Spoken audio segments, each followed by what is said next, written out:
আমি আপনাদের ম্যাডাম বলছি। দিল্লি ইউনিভার্সিটির টিচিং নিয়োগের জন্য হাতে কিন্তু একদম সময় নেই।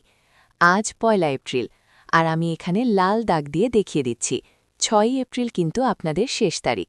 হাতে মাত্র ৫ দিন বাকি। সার্ভার জ্যাম হওয়ার আগেই আজই আবেদন করে ফেলুন। এবারে বেতনের দিকটা দেখুন। আমি আপনাদের মার্ক করে এটা বুঝিয়ে দিচ্ছি।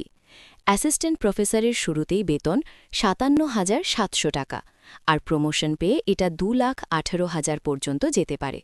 বন্ধুরা, আমি আবারও বলছি, এটা কেন্দ্রীয় সরকারি স্থায়ী চাকরি, তাই দেরি করা একদমই ঠিক হবে না।